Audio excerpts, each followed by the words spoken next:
तुम्ही अण्णाभाऊ साठेंचं नाव ऐकलेलं आहे आणि आज त्यांची जयंती असल्यामुळे सर्व वृत्तपत्रांमध्ये त्यांच्यावरती लेख आलेले आहेत. मी काही लेख वाचले, फारसे काही चांगले ते खरं तर लेख आलेले नाहीत. त्यामुळे नव्या पिढीला अण्णाभाऊ समजून घेण्यासाठी कदाचित अण्णाभाऊंच्या साहित्याकडेच जावं लागेल असे वृत्तपत्रीय लेख वाचण्यापेक्षा. तुम्हाला जसा वेळ मिळेल तसं तुम्ही अण्णाभाऊंना समजून घेण्याचा प्रयत्न करालच. आपण या व्याख्यानामध्ये त्यांच्या साहित्याचा थोडा परिचय करून घेऊ, साहित्यापेक्षा जीवनाचा परिचय अधिक करून घेऊ. अण्णाभाऊ साठेंचा जन्म हा 1920 झाला आणि 1 ऑगस्ट म्हणजे आजचा जो दिवस आहे त्या दिवशी 1920 त्यांचा जन्म झाला आणि याच दिवशी टिळकांचा मृत्यू झाला. त्यामुळे आज जशी अण्णाभाऊ साठेंची जयंती आहे तसेच लोकमान्य टिळकांची पुण्यतिथी आहे, स्मृतिदिन आहे त्यांचा आज. त्यामुळे महाराष्ट्राने एक नेतृत्व गमावलं त्या दिवशी, पण दुसऱ्या नेतृत्वाचा जन्मही त्याच दिवशी झाला. हा केवळ एक योगायोग आहे. पण खरं म्हणजे की या घटनेमध्ये पण काही अर्थ दडलेला आहे. कारण 1920 टिळकांचा मृत्यू होणे या घटनेपासून पुढे खरं तर भारताच्या राजकारणाला एक वळण मिळालं. कारण हा जसा टिळकांचा मृत्यू आहे तसाच तो टिळक युगाचाही अंत आहे. काँग्रेस पक्षांतर्गत जे एक टिळक युग होतं त्या टिळक युगाचाही अंत टिळकांच्या मृत्यूसोबत झाला. आणि टिळकांची संपूर्ण जी एक भूमिका जी होती राष्ट्राविषयी, राष्ट्रवादाविषयी, ही नंतर काँग्रेसने जे वळण घेतलं गांधींच्या रूपाने त्या वळणापेक्षा वेगळी होती. टिळक हे थोडेसे अभिजनवादी होते. ते स्वतःच चित्पावन ब्राह्मण कुटुंबामध्ये जन्मलेले होते. पुण्यामध्ये त्यांची सगळी हयात गेली. जरी ते राष्ट्रीय नेते असले तरी मुख्यतः ते नेतृत्व करत होते ते भारतातल्या काही भागामधल्या उच्च अशा वर्गीय, उच्च जातीय अशा समूहांचं नेतृत्व करत होते. त्यामुळे काँग्रेसचंही रूप हे अभिजनवादी होतं 1920 पर्यंत. परंतु 1 ऑगस्ट नंतर जे गांधींचा उदय झाला, खरं तर गांधींचा उदय हा 1915 झालेला होता. गांधी भारतामध्ये आले साऊथ आफ्रिकेतनं, तेच राष्ट्रीय नेते म्हणून आलेत. गांधींना राष्ट्रीय नेतृत्व कमवावं लागलं नाही, कारण टिळकांच्या प्रभावामुळे काँग्रेसचा विस्तार हा खरं तर रोखला गेलेला होता. आणि काँग्रेसला एका अशा नेत्याची गरज होती की जो काँग्रेसला एका जनलढ्याचं एक रूप देईल. आणि गांधींनी काँग्रेसला ते रूप दिलं. गांधींच्या जी काही धारणा होती, जे काही तत्व होते, त्यामुळे आपल्याला असं दिसतं की सगळ्या भारतामध्ये म्हणजे त्या काळातला जो काही भारतीय उपखंड असेल तो संपूर्ण उपखंड हा 1920 नंतर वेगवेगळ्या आंदोलनांमध्ये मोठ्या प्रमाणावरती लोक सहभागी होते. त्यामुळे तो गांधी युगाची ती सुरुवात होती. अशा या म्हटलं तर एका वळणावरती, एका टर्निंग पॉईंटवरती अण्णाभाऊ साठेंचा जन्म झालेला होता. आणि तो जन्म हा एका छोट्या गावात झाला. सांगली जिल्ह्यामध्ये एक गाव आहे वाटेगाव, तिथे अण्णाभाऊंचा जन्म झाला. आणि तो जन्मही गावकुसाच्या आत झालेला नाही, तर गावकुसाच्या बाहेर जे अस्पृश्यांची वस्ती होती, आजही आहे. अण्णाभाऊ होते तेव्हा 3-4 कुटुंब होते. आता 200 कुटुंब अंदाजे तिथे असतील गावाच्या विस्तारात. आणि अण्णाभाऊंचं स्मारकही नंतर एका टप्प्यावर बांधण्यात आलं. तर त्या गावामध्ये त्यांचा जन्म झाला. आणि अण्णाभाऊ चा जन्म जरी त्या छोट्या गावातला असला तरी साहित्यिक म्हणून त्यांचा जन्म जो आहे तो जन्म हा कुठे झालेला आहे? मुंबईमध्ये झाला. मुंबईमध्ये अण्णाभाऊ गेले आणि त्यांची जी काही प्रतिभा आहे, त्यांचं जे काही लेखन आहे, जे काही व्यासंग असेल, साहित्य म्हणूनचा वाचन असेल, ते सगळं मुंबईमध्ये फुललं. त्यामुळे वाटेगाव ते मुंबई हा जो प्रवास आहे, हा प्रवास केवळ 2 गावांमधला प्रवास नव्हता, तर एका सरंजामी अशा खेड्यातून, ज्याला डॉक्टर आंबेडकरांनी आणि मार्क्सने सुद्धा खरं तर एक उपमा वापरली की खेडी ही डबकी आहेत की जी तुम्हाला वैश्विक भान देण्यास असमर्थ आहेत, भारतीय खेडी. कारण ती सरंजामशाहीच्या पूर्ण व्यवस्थेने त्या खेड्यांना गिळंकृत केलेलं आहे. त्यामुळे संपूर्ण वैश्विक भान येण्यासाठीची जी काही कंडिशन, जी काही आवश्यक अशी एक जी अट बनते ती अट भारतीय खेडे ही प्रदान करू शकत नाहीत. म्हणून तुम्हाला असं दिसेल की मोठ्या प्रमाणावरती महानगरं जी होती, जी यंत्रतंत्राची नगरं होती, जिथे कामगार वर्ग उदयाला होता, जिथली व्यवस्था ही प्रत्यक्षपणे आंतरराष्ट्रीय भांडवलशाहीशी जोडली गेलेली होती, त्या व्यवस्थांमधून जे साहित्यिक जन्माला आले ते एक मोठी व्यापक वैश्विक अशी संवेदना घेऊन जन्माला आलेले होते किंवा घडलेले होते. तुम्ही मराठी साहित्यामध्ये बाबूराव बागुलांचं नाव ऐकलं असेल. तर बाबूराव बागुल जरी मूळचे नाशिकचे असले तरी साहित्यिक म्हणूनचा त्यांचा जो पिंड जो घडला तो मुंबईमध्ये घडलेला होता हे त्यांनी स्वतः मान्य केलेलं आहे. अण्णाभाऊंविषयी तर काही प्रश्नच नाही. ते तर मुंबईत नसते तर अण्णाभाऊ हा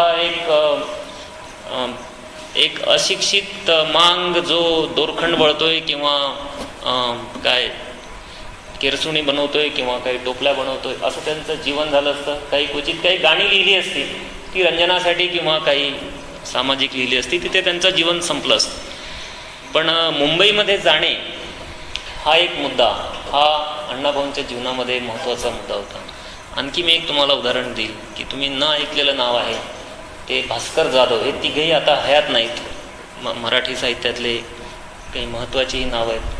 हे भास्कर जाधव पण मूळचे अहमदनगर जिल्ह्यातले, पण साहित्यिक म्हणून ते जे घडले ते मुंबईमध्ये घडले. विद्यार्थी दशेमध्ये ते मुंबईमध्ये होते आणि भास्कर जाधवनी असं सांगितलं आहे की त्यांना घडवण्यामध्ये अण्णाभाऊंचा हात खूप मोठा होता, अण्णाभाऊंचा वाटा खूप मोठा होता. आणि हे दोघांनीही मान्य केलेलं आहे. बाबूराव बागुलांनी पण मान्य केलेलं आहे आणि भास्कर जाधवनी पण मान्य केलेलं आहे की मुंबईमध्ये अण्णाभाऊंची भेट होणे आणि या भेटीतून कलावादी भास्कर जाधव हे जे कवी आहेत, लेखक आहेत, त्यांच्याविषयी पुन्हा आपण कधीतरी बोलू.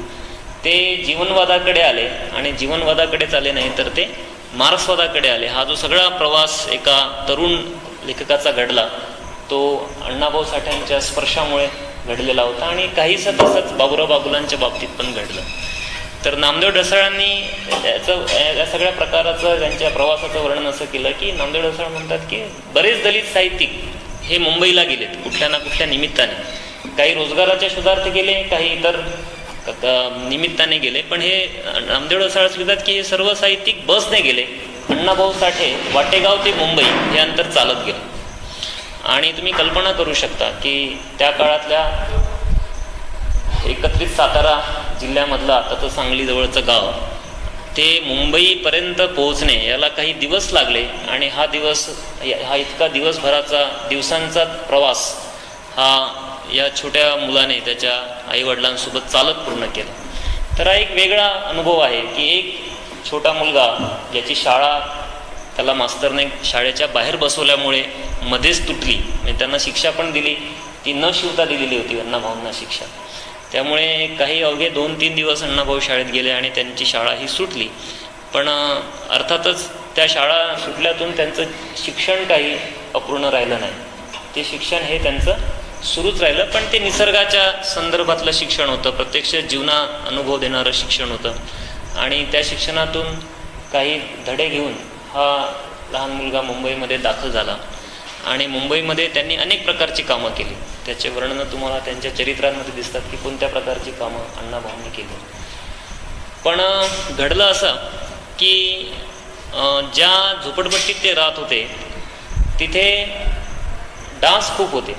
डान्स सर्वत्रच असतात आणि कलावंत जो असतो तो हा कुठल्याही गोष्टीवर, इवल्याशा छोट्या समजणाऱ्या गोष्टीवर पण तो कविता कवनं रचत असतो. आणि अण्णाभाऊंनी डासावर पोवाडा लिहिला आणि तो पोवाडा त्यांनी कुठल्या तरी चहाच्या टपरीवर ऐकून दाखवला. आणि तो पोवाडा ऐकताना एका जाणकाराने त्यांना ऐकलं. बघा आता एका सर्वसामान्य ही म्हणता येणार नाही, खरं तर अस्पृश्य दलित, सर्वसामान्य हा फार मोघम शब्द आहे ना, आपण सगळेच सर्वसामान्य आहोत. पण दलित जातीमध्ये जन्मलेल्या आणि विशेष म्हणजे निरक्षर राहिलेल्या, म्हणजे अक्षर ओळख नाही, अशा मुलाची ही प्रतिभा एका कार्यकर्त्या लेखक म्हणा किंवा कलावंताने हेरली आणि अण्णाभाऊंचं रूपांतर हे हळूहळू लोकशाहीर अण्णाभाऊ किंवा आपण म्हणतो की थोर साहित्यिक अण्णाभाऊ यामध्ये व्हायला सुरुवात झाली. तर ते घडण्यासाठी महत्त्वाची भूमिका अदा केलेली होती ती म्हणजे त्या काळामधल्या मुंबईमधल्या कम्युनिस्ट पक्षाने. अण्णाभाऊ जे पहिल्यांदा संपर्कात आले आणि जे शेवटपर्यंत एका कम्युनिस्ट पक्षाचे कार्ड होल्डर होते. अण्णाभाऊ हे केवळ लेखक, केवळ लोकांची काहीतरी लोकांविषयी कणव बाळगणारे, लोकांविषयी प्रेम बाळगणारे, जनतेच्या प्रश्नावर लिहिणारे असे केवळ मोघम असे काही जीवनवादी लेखक नव्हते, तर ते एका पक्षाचे सदस्य होते आणि ते शेवटपर्यंत त्या पक्षाचे सदस्य होते. त्यांचं जे सदस्यत्व होतं, जे ॲफिलिएशन होतं ते शेवटपर्यंत होतं. आणि मग आपल्याला दिसतं की डासावरती पोवाडा लिहिणारा हा कलावंत जेव्हा एका विशिष्ट अशा राजकीय ध्येयवादाने प्रभावित होऊन कवनं लिहायला लागतो, लेखक बनायला लागतो, नाटककार बनायला लागतो, तेव्हा मग त्याच्या लेखणीतून अनेक प्रकारची पुस्तकं ही बाहेर आली आणि डासांवरती पोवाडा लिहिणारा हा महाराष्ट्राचा शाहीर, नंतर मुंबईची लावणी तुम्ही कधी ऐकली असेल किंवा त्याच्याविषयी तुम्ही वाचून असाल की संयुक्त महाराष्ट्र चळवळीमध्ये जे प्रबोधन घडवण्यात आलेलं होतं मोठ्या प्रमाणावरती संयुक्त महाराष्ट्राच्या बाजूने, त्याचे 3 मुख्य शाहीर हे महाराष्ट्राचे होते. त्या 3 शाहिरांमध्ये अण्णाभाऊ साठे, गवाणकर आणि अमर शेख ह्या 3 शाहिरांचा एकत्रित एक नाट्य मंडळी होती, एक प्रकारचं लोकनाट्य मंडळी होती की जी शाहिरी जलसे हे गावोगावी साजरे करत होते. त्यामुळे संयुक्त महाराष्ट्र चळवळ ज्याची आता 50 वर्ष पूर्ण झालेली आहे, त्या संयुक्त महाराष्ट्र चळवळीचे तसे जे ओळखणारे जे 3 नायक ओळखले जातात ते 3 नायक कोण आहेत, तर ते आहेत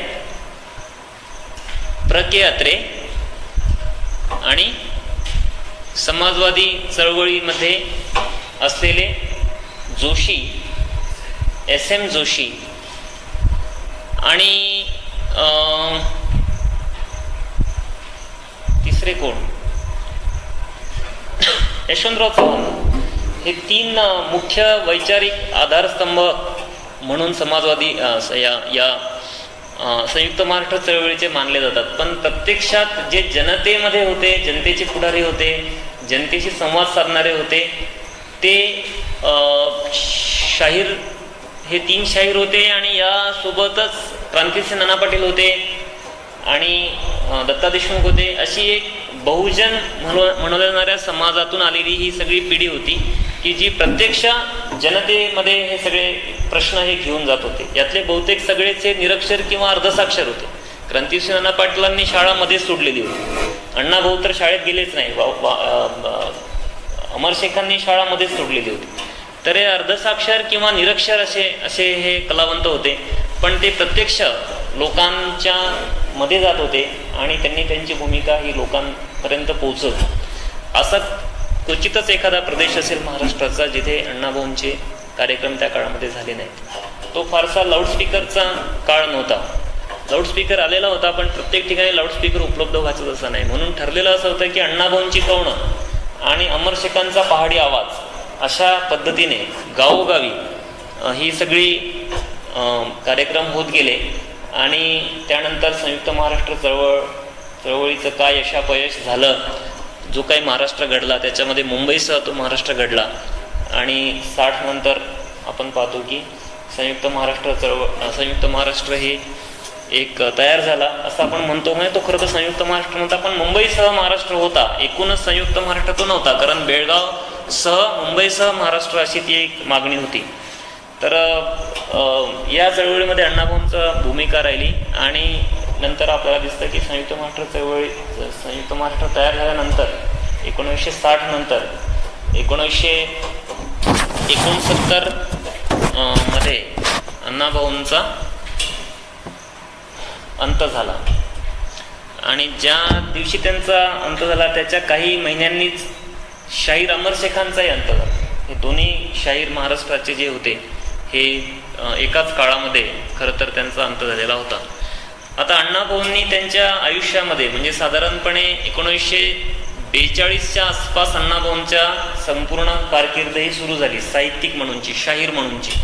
ते 1942 ते 69 असा किती वर्षांचा काळ होतो? 27 वगैरे वर्षांचा काळ होत असेल. या 25, 26, 27 वर्षांच्या काळामध्ये अण्णाभाऊंनी जे काही योगदान दिलेलं आहे महाराष्ट्रामध्ये दिलेलं आहे. ते काय योगदान आहे? तर अण्णाभाऊ हे कादंबरीकार होते. त्यांच्या किमान 25 कादंबऱ्या, काही लोक म्हणतात 40, पण किमान 25 कादंबऱ्या आपण म्हणू शकतो की ह्या अण्णाभाऊंनी लिहिलेल्या कादंबऱ्या आहेत. त्यांची सर्वात गाजलेली जी कादंबरी आहे ती फकीरा कादंबरी आहे, की जिला अनेक पुरस्कार मिळाले. त्यावर चित्रपट झाला, त्यालाही पुरस्कार मिळाला. आणि या फकीरा कादंबरीवरती बऱ्याच लोकांनी लिखाण पण केलेलं आहे. तशीच त्यांची गाजलेली कादंबरी वैजयंता नावाची कादंबरी, की जी एका स्त्रीवरती लिहिलेली होती. आणि ही स्त्री, जरी अण्णाभाऊंनी तिची जात कादंबरीमध्ये सांगितलेली नसली तरी ती दलित स्त्री आहे हे एकूण आपल्याला त्या कादंबरीच्या कथानकावरून अंदाज बांधता येतो. तर अण्णाभाऊंचं एक महत्त्वाचं योगदान काय आहे की हा पहिला दलित कादंबरीकार आहे. दलित साहित्याची सुरुवात कुठून झाली याचे बरेच चर्चा चाललेली असते, पण एक सर्जनशील लेखक म्हणून दलित समाजातून जन्माला आलेला आणि दलित जीवन स्वतःच्या कादंबऱ्यांमधून, कथांमधून चित्रित करणारा हा पहिला महत्त्वाचा कादंबरीकार महाराष्ट्रामधला आहे. पण अण्णाभाऊचं आणखी एक वेगळेपण काय आहे की ते केवळ दलित समाजाविषयी त्यांच्या कादंबऱ्यांमध्ये लिहित नाहीत. हा फरक आपल्याला अण्णाभाऊ आणि इतर जे दलित साहित्यिक आहेत यांच्यामध्ये आपल्याला दिसतो. तुम्ही बऱ्याच दलित साहित्यिकांच्या जे कथा कादंबऱ्या वाचल्या असतील तर आपल्याला असं एक दिसतंय की मोठ्या प्रमाणावर दलित कादंबरीकार जे आहेत ते आत्मकथनात्मक कादंबरीमध्ये गुंतले आणि त्या पलीकडे त्यांना काही फारसं देता आलेलं नाही. तुम्ही बघा की दोन मोठी नावं जी आहेत की लक्ष्मण माने आणि दया पवार यांची आत्मकथनं ही महाराष्ट्राला परिचित आहेत. तुम्ही बहुधा तुमच्यातल्या काहींनी त्याचे काही वाचले असतील, बलूत वगैरे, उपरा किंवा काही त्याचा भाग अभ्यासक्रमामध्ये तुम्ही वाचला असेल. पण ह्या पलीकडे त्यांनी जे लिहिलं ते फारसं काही कोणाच्या स्मरणात नाही अशी स्थिती आहे. तर हे काही अंशी खरं आहे की मराठी दलित साहित्य जे आहे ते आत्मकथनांमध्ये ते पर्यंत सीमित राहिलं आणि त्या कथेच्या पलीकडे एकूण जो कादंबरी म्हणूनचा जो काही एक स्वतंत्र असा काही एक अवकाश आहे, हा अवकाश काही दलित कादंबरीकारांना किंवा लेखकांना व्यापता आला नाही. अण्णाभाऊंचं मात्र तसं नाही. अण्णाभाऊंच्या ज्या कादंबऱ्या आहेत त्या आत्मनिवेदनपर कादंबऱ्या नाही, आत्मकथन अण्णाभाऊंनी लिहिलेलं नाही. त्यामुळे अण्णाभाऊंची जी सगळी माहिती आपल्याला मिळते ती अण्णाभाऊंवर जे लिहिलेली, इतरांनी लिहिलेली जी पुस्तकं आहेत त्याच्यातनं मिळते, किंवा अण्णाभाऊंच्या पुस्तकांना काही प्रस्तावना लोकांनी लिहिल्या त्यातनं काहीतरी माहिती मिळते. पण या महान अशा कलावंताविषयी फार कमी माहिती आजही आपल्याला उपलब्ध आहे. खरं तर हा मोठा काळ नाही, असं नाही की काही 10,000 वर्षांपूर्वी, काही 100 वर्षांपूर्वी कोणीतरी जगला आणि त्याच निवर्तला, असं नाही. अवघ्या काही 40 वर्षांपूर्वी अण्णाभाऊंचा मृत्यू झालेला आहे आणि अण्णाभाऊंच्या काळी जन्माला आलेले लोक आजही जिवंत आहेत. म्हणजे 20, 25, 30 साली जे लोक जन्मलेले असतील ते आजही तुम्हाला महाराष्ट्रभर दिसतील. तुम्हाला गावोगावी असे लोक दिसतील की जे असं म्हणतात की संयुक्त महाराष्ट्र चळवळीच्या काळात अण्णाभाऊंचा कार्यक्रम आम्ही पाहिलेला आहे वगैरे, असे लोक आजही दिसतील. त्यामुळे खरं हा फार जुना काळ नाही. पण अण्णाभाऊंनी आत्मनिवेदनपर कादंबरी ही लिहिलेली नाही. मग त्यांच्या कादंबरीमध्ये आपल्याला काय दिसतं तर त्यांच्या कादंबरीमध्ये केवळ दलित चित्रण दिसत नाही, तर दलितांपासून, भटक्यांपासून, इतर कारुनारू जातींपासून ते गुन्हेगार जमातींपासून ते शेतकरी आणि ब्राह्मण पात्रांपर्यंत आपल्याला मोठा जो समाजाचा एक पट आहे, हा पट अण्णाभाऊंच्या कादंबऱ्यांमध्ये आपल्याला उलगडलेला दिसतो. आणि या सगळ्या याच्यामध्ये नायकत्व सुद्धा आपल्याला केवळ दलित नायक आहे असं दिसत नाही, तर अनेक कादंबऱ्यांमध्ये अगदी भटक्या जमातीच्या लोकांवर सुद्धा, तिथल्या एखाद्या पात्रावर सुद्धा अण्णाभाऊंनी कादंबरी लिहिलेली आहे. तर हे जे परकाया प्रवेशाचं संपूर्ण जो प्रयत्न आहे अण्णाभाऊंचा, हा प्रयत्न आपल्याला फार कमी लेखक करताना दिसतात. तुम्ही प्र के अत्रे, पु ल देशपांडे, द.मा. मिरासदार वगैरे यांचे काही नावं ऐकता साहित्यामध्ये. तर खरं तर या सगळ्यांचं साहित्य एका अर्थाने त्यांच्या जे काही समाज आहे, जो वर्ग आहे, ज्या वर्गातनं, ज्या जातीतनं ते आले, त्यांच्या जीवनानुभवापर्यंत सीमित झालेलं दिसतं. पण अण्णाभाऊंचं असं घडत नाही, कारण अण्णाभाऊ हे मार्क्सवादी होते आणि मार्क्सवादी असल्यामुळे एकूणच समाजामध्ये नेमके काय अदलाबदल होत आहेत, काय नेमके परिवर्तनं घडत आहेत, याचा एक विस्तृत वेध घेण्याचा एक शक्यता अण्णाभाऊंच्या ठायी त्यांच्या विचारप्रणालीमुळे निर्माण झालेली होती. म्हणून हे त्यांचं इतर दलित साहित्यिकांपेक्षा हे त्यांचं वेगळेपण राहिलं.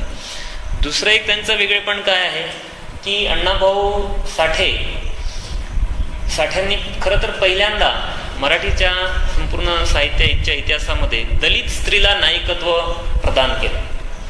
म्हणजे यापूर्वी सुद्धा स्त्रियांवरती कादंबऱ्या ह्या लिहिल्या गेलेल्या होत्या.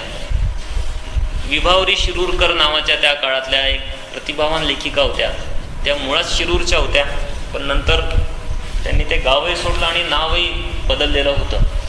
तर या विभावरी शिरूरकरांनी म्हणजे मालती बेडेकरांनी कळ्यांचे निश्वास नावाची एक कादंबरी लिहिली होती. इतर पण लेखकांनी स्त्रियांवर काही लिखाण केलेलं होतं. हना आपटेंनी पण लक्षात कोण घेतो नावाची एक कादंबरी लिहिलेली होती. अशा काही कादंबऱ्या स्त्रियांवरती लिहिल्या गेलेल्या होत्या. पण जसं आपल्याला दिसतं की समाज सुधारणे चळवळीमध्ये मोठ्या प्रमाणावरती उच्च जातीय स्त्रियांच्या प्रश्नांना ॲड्रेस केलं गेलं. त्या प्रश्नांना अनुलक्षूनच समाज सुधारणेची चळवळ राबवण्याचा विचार हा संपूर्ण रानडे आगरकरांच्या लिखाणामध्ये आपल्याला सापडतो. तसाच त्यांना समकालीन असलेले जे लेखक होते त्यांनी स्त्रियांचे प्रश्न मांडले, पण ते प्रश्न हे पुन्हा उच्च जातीय स्त्रियांचे प्रश्न, उच्च जातीय स्त्रियांचे जीवन हे त्यांच्या कादंबऱ्यांमध्ये आलेलं होतं. पण दलित स्त्रीला कादंबरीचा विषय बनवणे हे अण्णाभाऊंच्या पूर्वी कोणी केलेलं नव्हतं.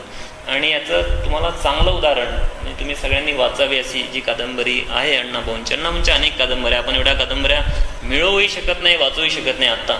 पण वैजयंता नावाची जी कादंबरी आहे त्या कादंबरीमध्ये जे मुख्य पात्र जे आहे ते वैजयंता नावाचंच पात्र आहे की जी मुलगी ही तमासगीराची मुलगी आहे. आणि तमासगीर कोण असायचे, कोणत्या जातीतून आलेले असायचे? तर मराठीमध्ये एक म्हण आहे, ती म्हण काय? बामणा घरी लिवणं, कुणब्या घरी दाणं आणि म्हारा घरी गाणं. तर गाण्याची जी संपूर्ण परंपरा आहे, नाटकाची जी संपूर्ण परंपरा आहे, हिला नेहमी भारतामध्ये काय मानलं गेलेलं आहे? शूद्रांची कला मानलं गेलेलं आहे. म्हणून तुम्हाला बऱ्याच वेळा नाचण्याला मान्यता समाजामध्ये आजही दिसत नाही. आता टेलिव्हिजनमुळे ते जे नाचण्याला एक मान्यता थोडीशी प्राप्त होताना दिसते आहे महानगरांमधून शहरातून, तरी सुद्धा नाचणे आणि गाणे ह्या दोन्ही महारामांगांच्या कला म्हणून त्याला समाजामध्ये आजही मान्य नाही. आणि इतिहास काळापासून नाटकाला सुद्धा शूद्रांची कला म्हणून हिणवलं गेलेलं आहे भारतामध्ये.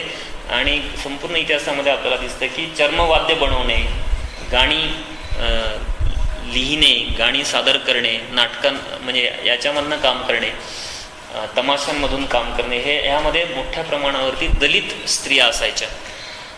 म्हणून नाटकांचा जेव्हा उदय झाला आधुनिक नाटकांचा, तेव्हा आपल्याला दिसतं की उच्च जातीय स्त्रिया ह्या स्त्री पात्र साकार करण्यासाठी नाटकांमध्ये येत नसत. बालगंधर्व ही जी व्यक्तिरेखा आहे, ह्यांना पुरुषाला स्त्रीची भूमिका अदा करावी लागलेली होती सुरुवातीच्या काळामध्ये. याचं मुख्य कारण हे ब्राह्मण स्त्रिया किंवा उच्च जातीय स्त्रिया ह्या नाटकांमध्ये काम करण्यासाठी त्यांनी नकार दिलेला होता किंवा त्यांना तसं काम करण्याचं स्वातंत्र्य देण्यात आलेलं नव्हतं. जे नाटकाच्या बाबतीत घडलं तेच चित्रपटांच्याही बाबतीत घडलेलं आहे की सुरुवातीचे जे चित्रपट आले, मराठी चित्रपट, या चित्रपटांमध्ये उच्च जातीय स्त्रिया मुलींना काम करण्याची परवानगी नव्हती आणि त्याही काम करू इच्छित नव्हत्या. त्यामुळे सुरुवातीचे चित्रपट हे जसे तमाशापट होते, तसेच सुरुवातीच्या चित्रपटांमधल्या ज्या नायिका होत्या ह्या नायिका एकतर अस्पृश्य समाजातनं आलेल्या होत्या किंवा त्या भटक्या कोल्हाटी वगैरे जमातीमधनं ह्या नायिका आलेल्या होत्या. तुम्ही हंसा वाडकर यांचं नाव ऐकलं असेल किंवा शांता हुबळीकर यांचं नाव ऐकलं असेल. ते वाडकर आणि हुबळीकर ही नावं जरी तुम्हाला अशी प्रदेश किंवा गाववाचक वाटत असली तरी ती धारण केलेली नाव आहे. खरं तर यांना आडनावच नसायची, पण काहीतरी नाव धारण करणे हा त्यातला मुद्दा होता. आता सुरेखा पुणेकर ही तुम्हाला काय पुण्याची आहे असं वाटते का? किंवा ती कोण आहे असं वाटत असेल तर ती मातंग समाजातली, म्हणजे पूर्वी ज्याला मांग समाज म्हणायचं, त्या मांग समाजातली ही बाई आहे, जी आता गेल्या 10-15 वर्षांपासून ती विशिष्ट प्रकारचा स्टेज शो ही करते. भारतभर, अमेरिकेला सुद्धा त्या बाई जाऊन आल्या. तर ते मोठं नाव आहे आत्ताचं. लावणी सादर करणाऱ्या सगळ्या जो काही प्रकार आहे स्टेजवरचा परफॉर्मन्सचा त्याच्यामध्ये तर अण्णाभाऊंच्या आधी कादंबऱ्या लिहिल्या गेलेल्या होत्या, पण त्या प्रामुख्याने उच्च जातीय स्त्रियांच्या जीवनाचं चित्रण करणाऱ्या होत्या. अण्णाभाऊ हे पहिले कादंबरीकार आहेत ज्यांनी दलित स्त्रीला कादंबरीचा विषयवस्तू बनवला. तिचा जीवनाचा संपूर्ण जो पट आहे हा कादंबरीचा विषय बनवला. तर हे अण्णाभाऊंचं महत्त्वाचं योगदान होतं. अन्यथा खालच्या जातीच्या किंवा मधल्या जातीच्या स्त्रियांवरती ना नाटकं मराठीमध्ये लिहिल्या गेलेली होती, ना कादंबऱ्या मराठीमध्ये लिहिल्या गेलेल्या होत्या. त्यामुळे एका बाजूला भारताचा प्रभाव मराठीच्या साहित्यशास्त्रावरती जसा राहिला, तसाच दुसऱ्या बाजूला पाश्चिमात्य सगळे जी पुरुष सत्ताक संपूर्ण साहित्य परंपरा जी आहे, जी ॲरिस्टॉटलपासून सुरू होते, त्या ॲरिस्टॉटलचाही प्रभाव हा मराठी नाटकावरती आणि मराठी साहित्यावरती मोठ्या प्रमाणावरती राहिलेला आहे. जेव्हा इब्सेनने अ डॉल्स हाऊस नावाचं नाटक लिहिलं होतं, ज्या नाटकामुळे संपूर्ण युरोप हादरलं असं म्हटलं जातं, की त्याने अशी बाई त्या नाटकाचा मुख्य पात्राच्या रूपाने सादर केली की जी बाई तिची आई म्हणूनची भूमिका आणि पत्नी म्हणूनची भूमिका नाकारते.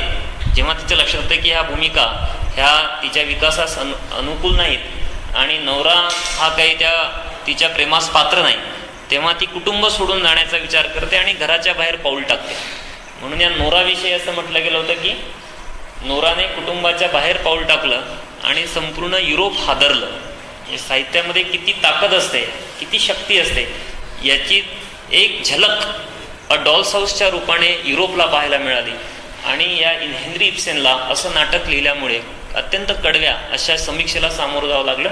त्याला स्वतःचा देश सोडावा लागला. इतकी ताकद खरं तर त्या कलाकृतीमध्ये होती. तर ह्या अ डॉल्स हाऊसचे पडसाद मराठीमध्ये कसे उमटले, तर मराठीतले जे उच्च जातीय नाटककार होते त्यांनी या डॉल्स हाऊसला प्रत्युत्तरादाखल नाटकं लिहिली. ज्या नाटकामधल्या स्त्रिया त्यांनी घराच्या बाहेर जाताना दाखवल्या, पण घराच्या बाहेरचं जग असुरक्षित आहे म्हणून त्या घरामध्ये परत येतात आणि स्वतःला बंदिस्त करून घेतात. म्हणजे ही पाश्चिमात्य संस्कृती जी आहे स्त्रियांना घराच्या बाहेर ढकलणारी, ही आम्ही आमच्या देशामध्ये येऊ शकणार नाही. अशा प्रकारचे काही समाज संस्कृतीचा घाट आमचा नाही असं दाखवण्याचा प्रयत्न रांगणेकर नावाचे नाटककार आहे, ज्यांचा पुरोगामी नाटककार म्हणून उल्लेख होतो, ते प्रल्हाद केशव अत्रे आहेत. ह्या नाटककारांनी सुद्धा अत्यंत प्रतिगामी स्त्रियांच्या बाबतीतल्या त्यांच्या धारणा होत्या आणि त्या धारणा केवळ नव्हत्या तर त्यांनी प्रत्यक्ष नाटकं लिहिली. आणि हा जो इब्सेनचा जो सगळा प्रभाव होता, हा प्रभाव मराठीवरचा धुवून काढण्याचा प्रयत्न केला. हे तर अण्णाभाऊंच्या कादंबऱ्यांच्या नंतर घडलेलं आहे महाराष्ट्रामध्ये. त्यामुळे अण्णाभाऊंचं वेगळेपण याहूनही ठसतं की ज्या काळामध्ये स्त्रियांच्या प्रश्नांचा काही चर्चाच नव्हती मराठी साहित्यामध्ये, केवळ विभावरी शिरूरकर आणि एखाद दुसरी कादंबरीकार स्त्रीने काही एक दोन अशा अपवादात्मक कादंबऱ्या लिहिल्या, तेव्हा आपल्याला अण्णाभाऊंच्या कादंबऱ्यांमध्ये मोठ्या प्रमाणावरती दलित स्त्रियांच्या आणि भटक्या स्त्रियांच्या प्रश्नांना प्राधान्य दिसतं. आणि हे प्रश्न अण्णाभाऊंच्या साहित्यामध्ये आपल्याला फोरफ्रंटला आलेले दिसतात. हे अण्णाभाऊंचं दुसरं महत्त्वाचं योगदान आहे. अण्णाभाऊंचं तिसरं महत्त्वाचं योगदान हे आहे की अण्णाभाऊंनी तमाशाचा विस्तार, तमाशाचं रूपांतर लोकनाट्यामध्ये केलं. आता ही तमाशा नावाचं जे संपूर्ण प्रकरण आहे हे तुम्ही ऐकून वाचून असाल तर तमाशा हा लोककलेचा एक भाग आहे. आणि मराठीच्या साहित्य समीक्षेमध्ये नेहमी लोककलेला काहीतरी एक मराठी साहित्याचं लेणं, मराठी साहित्याचं काय हृदय मानलं जातं. मराठी साहित्य फुलवण्याचं काम या लोककलांनी केलं असं मानलं जातं. पण या लोककला कोण सादर करत होतं हा एक महत्त्वाचा प्रश्न आहे. आणि या लोककलांमध्ये आपल्याला असं दिसतं की भटक्या जमाती आणि अस्पृश्य जमातीच्या स्त्री पुरुष या लोककलांमध्ये गुंतलेले होते. तुम्ही त्यांचे नावं सुद्धा गोंधळी भराडीपासून ते खालपर्यंत जर तुम्ही गेलात तर तुम्हाला दिसेल की वेगवेगळ्या जमातीचे लोक, वेगवेगळ्या खालच्या जातींचे लोक हे लोककलांच्या सादरीकरणामध्ये गुंतलेले होते.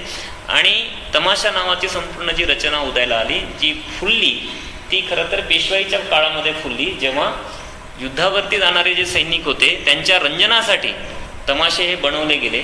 आणि त्या सगळ्या काळाच्या त्या टप्प्यावरती जे तमाशासाठी स्क्रिप्ट लिहिणारे जे शाहीर होते त्या शाहिरांनी स्त्रियांची चौचाल वर्णनं ही त्यांच्या त्या शाहिरीमध्ये सादर केलेली होती.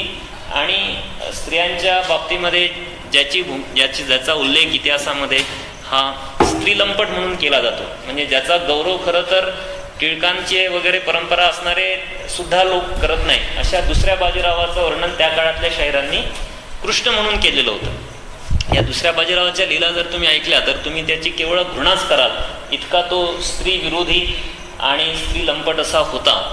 तर ह्या काळामध्ये शाहिरी ही रसातळाला गेलेली होती आणि त्या रसातळाला गेलेल्या शाहिरीचं पण फार मोठं कौतुक मराठी वाङ्मयाचा इतिहास लिहिणारे लेखक, मराठी शाहिरीचा इतिहास लिहिणारे लेखक राजा मंगळवेडेकरांनी जे गदिमांवर पुस्तक लिहिलं त्याच्यामध्ये त्यांनी पेशव्यांमधल्या शाहिरीचा नेहमी गौरवपूर्ण उल्लेख केला जातो. खरं तर या शाहिरीमध्ये आणि आत्ताच्या तमाशापर्यंत आपल्याला दिसतं की आताचे जे तमाशाचे अभ्यासक जे तमाशावर लिहितात त्यांनी स्पष्टपणे असं सांगितलेलं आहे की तमाशा बंद केला पाहिजे, कारण याच्यामध्ये महारामांगांच्या स्त्रिया नाचायच्या आहेत आणि तमाशाची मालकी ही वरच्या जातींच्या कडे आहे. त्यामुळे मालकी एकाची आणि स्त्रिया मात्र खालच्या जातीच्या नाचवल्या जातात. त्यामुळे तमाशा ही पूर्ण ज्याला आपण म्हणतो जी काही कलेचा जो प्रकार आहे हा कलेचा प्रकारच बंद केला पाहिजे अशी एक भूमिका आता घेतलेली आहे. पण ह्या सगळ्या पार्श्वभूमीवरती अण्णाभाऊंचं योगदान काय आहे तर अशा रसातळाला गेलेल्या अधपतीत अशा वाङ्मय प्रकाराचं रूपांतर त्यांनी लोकनाट्यामध्ये केलं. आणि लोकनाट्यामध्ये काय, लोकनाट्य काय आहे तर फॉर्म हा पारंपरिक आहे. फॉर्म म्हणजे काय, जी काही त्याचा जो रूप आहे ते रूप हे पारंपरिक तमाशाचं आहे, पण त्यातला जो आशय आहे तो आशय हा क्रांतिकारी आशय आहे की समाज बदलला पाहिजे, संपूर्ण शोषणाच्या विरोधात लोकांचं प्रबोधन घडवून आणलं पाहिजे. हा आशय त्यांनी पारंपरिक फॉर्ममध्ये भरला. त्यामुळे अण्णाभाऊ साठेंचं खरं तर सगळ्यात मोठं योगदान, ज्यामुळे अण्णाभाऊंना लोकशाहीर म्हटलं पाहिजे. आता काही लोक त्यांना लोकशाहीर म्हणायला विरोध करतायत, पण खरं तर अण्णाभाऊ साठे लोकशाहीर होते. म्हणजे याच्यामध्ये आपण कमीपणा बाळगण्याचं काही कारण नाही की त्यांना लोकशाहीर म्हटल्यामुळे जणू काही त्यांचा अपमान होतो असं म्हणण्याचं काहीच कारण नाही. अण्णाभाऊ साठे कोण होते तर अण्णाभाऊ साठे लोकशाहीर होते, कादंबरीकार होते, कथाकार पण होते, पण मुख्यतः ते लोकांचे नेते होते. लोकांच्या सांस्कृतिक संपूर्ण चळवळीचे ते नेतृत्व त्या काळामध्ये करत होते. आणि ते करण्यासाठी अण्णाभाऊंनी तमाशे तर त्यांनी लहानपणी पाहिलेले होते. वैजयंता नावाची सगळी कादंबरीच त्यांची तमाशावरती आहे. त्यामुळे तमाशामध्ये असणाऱ्या स्त्रियांच्या शोषणाविषयीची सगळ्यात चांगली जाण अण्णाभाऊ साठेंना होती. म्हणून त्यांनी तमाशा असाच्या असा लिहिला नाही. म्हणजे तमाशामध्ये तुम्हाला काय दिसतं तर गणेश स्तवन दिसतं, गणपतीचं स्तवन दिसतं, ईश्वरांची आराधना केलेली दिसते. अण्णाभाऊंच्या लोकनाट्यामध्ये अशा प्रकारची ईश्वराची आराधना नाही आहे. तर ते शिवाजी महाराजांपासून ते एक मोठी जी प्रभावळ आहे संपूर्ण समाज सुधारणे चळवळीची, हिचा गौरव करतात, हिचा ते उल्लेख करतात त्या लोकनाट्याच्या सुरुवातीला. म्हणजे त्याच्यामधला जो ईश्वर आणि अंधश्रद्धेचा जो आशय होता त्या आशयाच्या जागी फॉर्म तोच आहे. अण्णाभाऊंनी समाज सुधारणेची आणि राजकीय संपूर्ण जी काही उग्र चळवळ होती त्या उग्र चळवळीचे जे कोणी शिलेदार होते, नेते होते, त्यांची प्रस्थापना त्यांनी त्यांच्या जे वग आहेत, राजकीय वग आहेत, त्या वगाच्या सुरुवातीला ठेवलेली आहे. आणि मग नंतर त्यांनी ते वग जे लिहिले त्या पोवाड्यांमध्ये, वगांमध्ये आपल्याला राष्ट्रीय आंतरराष्ट्रीय प्रश्न अण्णाभाऊ साठे हाताळताना दिसतात. खरं तर त्या काळामध्ये कोणत्या मराठी साहित्यिकाला आंतरराष्ट्रीय आवाका होता मला माहिती नाही, ते मराठीचे अभ्यासक जास्त नीट सांगू शकतील. पण मला असं वाटतं की अण्णाभाऊ साठेंना ज्या पद्धतीने आंतरराष्ट्रीय राष्ट्रीय प्रश्नाची जाण होती तसा क्वचितच कोणी मराठी साहित्यिक आपल्याला अण्णाभाऊंच्या समकालीन काळामध्ये दिसत असेल. म्हणजे अण्णाभाऊंनी कशावर लिहिलं, अण्णाभाऊंनी मुंबईवरती लावणी लिहिली. पण आता लावणी मुंबईवरती आहे का तरी लावणी मुंबईवरती पण नाही आहे. खरं तर ही लावणी भांडवलशाहीवरती आहे. आणि भांडवलशाहीमध्ये कामगार कसा भरडला जातो, कामगाराच्या त्याच्या सख्या सोयऱ्यांपासून कशी ताटातूट होते आणि तो कसा झोपडपट्टीमध्ये राहतो आणि त्याच्या श्रमावरती मात्र कसा एक मुजोर असा भांडवलदार वर्गाचा बांडगुळ असा एक वर्ग तयार होतो, याची एक आंतरराष्ट्रीय प्रश्नाची मांडणी. ते नाव तसं सोपं आहे की मुंबईची लावणी, पण मुंबईच्या लावणीमध्ये ना स्त्रियांच्या काही रसभरीत वर्णन आहेत, ना ते त्याच्या संदर्भातले काही पारंपरिक अशा काही गोष्टी त्यांचा ते उजाळा देतात. तर ते एका आंतरराष्ट्रीय अशा व्यवस्थेविषयी भाष्य त्या मुंबईच्या लावणीमध्ये करतायत. खरं तर त्या मुंबईच्या लावणीमध्ये ते असं दाखवत आहेत की माझी म्हणजे त्या लेखकाची त्याच्या पत्नीपासूनची ताटातूट झालेली आहे. या धाग्याला पकडून काही अभ्यासकांनी मांडलं की मुंबईच्या लावणीमध्ये अण्णाभाऊ हे काहीतरी प्रियकर प्रेयसी किंवा नवरा बायकोच्या ताटातुटीविषयी लिहित आहेत. खरं एका पातळीवर ते खरं आहे, पण साहित्याचा संदर्भ हा केवळ एकाच पातळीवर आपण घेतो का? नाही, तर अनेक पातळींवरती आपण एका कलाकृतीला समजून घ्यावं लागतं. तर दुसऱ्या पातळीवर आपल्याला दिसतं की मुंबई म्हणजे त्याच्यामधली त्याची जी प्रेयसी आहे किंवा जी पत्नी आहे, बायको आहे, ती मुंबई आहे आणि उर्वरित महाराष्ट्र हा तिला गमावणार आहे. हे जे दोन लोकांचं, दोन जनांचं, दोन व्यक्तींचं जे काही मिलन व्हायचं रोखत होतं, या सगळ्या जर संयुक्त महाराष्ट्र चळवळ जर यशस्वी झाली नसती तर ते जे दुःख आहे विरहाचं, ते दुःख त्यांनी प्रेमाच्या प्रतीकातून मांडलेलं आहे. ही एवढी जी काही प्रतिभेची झेप आहे, ही झेप क्वचितच आपल्याला मराठी कवितेमध्ये एखाद्या कलाकृतीमध्ये दिसेल. पण ते केवळ मुंबईविषयी लिहित नाही, तर जेव्हा बंगालमध्ये दुष्काळ पडला तेव्हा अण्णाभाऊ साठेंनी 42-43 मध्ये बंगालचा पोवाडा लिहिला, तेव्हा ते तुरुंगामध्ये होते. आणि स्टॅलिनग्राडचा त्यांनी पोवाडा लिहिला, लेनिनग्राडवरती लिहिला. त्यामुळे संपूर्ण अशा राष्ट्रीय आंतरराष्ट्रीय प्रश्नावरती त्यांनी पोवाडे लिहिले आणि हे पोवाडे त्यांच्या त्या लोकनाट्याचा पण एक भाग बनले. त्यामुळे तमाशा या अशा शोषणप्रधान शृंगारिक वाङ्मय प्रकारापासून क्रांतिकारी राजकीय प्रबोधनपर संपूर्ण भूमिका अदा करणाऱ्या अशा एका वाङ्मय प्रकारापर्यंत त्याचा विस्तार करणे, हे अण्णाभाऊ साठ्यांचं तिसरं महत्त्वाचं योगदान, जे आपल्याला युनिक कॉन्ट्रीब्युशन असं मानता येईल मराठी साहित्याला, ते राहिलेलं आहे. ह्या पलीकडे त्यांचे काही मराठी साहित्याला योगदान आहे, पण हे 3 प्रमुख योगदान आपण लक्षात ठेवू शकतो. मी तिची जास्त चर्चा करत नाही. तर अण्णाभाऊ साठे हे कोण होते? तर अण्णाभाऊ साठे हे मी तुम्हाला सांगितल्याप्रमाणे खरं तर ते मार्क्सवादी होते. आता चर्चा अशी आहे महाराष्ट्रामध्ये की अण्णाभाऊ साठे मार्क्सवादी होते की आंबेडकरवादी होते, त्या प्रश्नाकडे आपण सगळ्यात शेवटी येऊ. पण ते मार्क्सवादी होते आणि त्यांची साहित्याविषयीची भूमिका ही स्पष्ट होती. त्यांच्या संपूर्ण जे काही साहित्य आहे आणि त्यांचे जे काही प्रस्तावना आहेत आणि त्यांचे भाषणं आहेत, काही साहित्य संमेलनाच्या अध्यक्षपदावर, विशेषतः पहिलं दलित साहित्य संमेलन जे झालं त्याचं अध्यक्षपद अण्णाभाऊंना बहाल केलं गेलं, त्या सगळ्या साहित्याविषयी भूमिकेतून काही सूत्र रूपाने आपल्याला त्यांच्याच शब्दांमध्ये आपल्याला काही सापडतात. तर अण्णाभाऊ साठे काय म्हणतात? त्यांच्या साहित्याविषयीचं एक महत्त्वाचं सूत्र हे आहे, ते असं लिहितात की जे हौसेने उपवास करतात त्यांच्या जीवनात आणि त्यांच्या साहित्यात विनोद येतो, पण जे सक्तीने उपवास करतात त्यांच्या साहित्यात क्रांतीच्या ठिणग्या येतात. आता इथे या उदाहरणामध्ये अण्णाभाऊ साठे त्यांच्या साहित्याचं प्रयोजन स्पष्ट करतायत. ते काय म्हणतायत की माझ्या साहित्याचं प्रयोजन हे एंटरटेनमेंट हे नाही आहे, मनोरंजन हे नाही आहे, तर माझ्या साहित्याचं प्रयोजन हे एक विशिष्ट पद्धतीने समाजामध्ये क्रांतिकारी बदल घडवून आणणे हे आहे. आणि हे साहित्य तेच लिहू शकतात ज्यांच्या पोटामध्ये भुकेची आग आहे. नंतर ते असं लिहितात की कारण हा काळ हा कलावादाचा काळ होता. अण्णाभाऊ साठे जेव्हा लिहायला लागले होते तेव्हा मोठ्या प्रमाणावरती सत्यकथा नावाचं एक मासिक होतं, ते कलावाद्यांचं मासिक होतं आणि त्यातून मोठ्या प्रमाणावरती कलावादी साहित्यिकांचा बोलबाला मराठी साहित्य प्रांतामध्ये होता. दुसरं एक तत्व अण्णाभाऊ त्यांच्या साहित्यामध्ये आहेत की साहित्याला केवळ कल्पनेचे पंख असून चालत नाही, तर त्याला वास्तवाचे पायही असावे लागतात.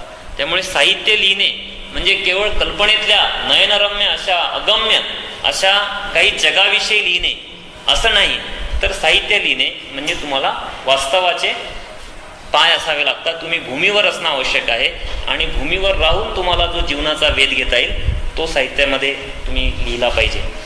तिसरं तत्व त्यांनी जे सांगितलेलं आहे ते तर त्यांचं अप्रतिम वाक्य आहे की जे तुम्हाला नेहमी वाचायला मिळतं की पृथ्वी ही शेषनागाच्या मस्तकावर तरलेली नसून ती श्रमिकाच्या तळहातावर तरलेली आहे. तर या संपूर्ण एका वाक्यामध्ये अण्णाभाऊ साठे हे जी काही एक आपल्याकडे आलेली धारणा जी होती, परंपरेने जे सांगितलेलं होतं की पृथ्वी ही एका चैतन्यातून तयार झालेली आहे, याला जसं अण्णाभाऊ साठे नकार देतात तसंच ते ही भूमिका सादर करतात की मग हे जग कशावर तरलेलं आहे? पृथ्वी एक श्रमिकाच्या तळहातावर तरलेली आहे म्हणजे हे संपूर्ण जे विश्व आहे हे माणसाच्या श्रमातून तयार झालेलं आहे.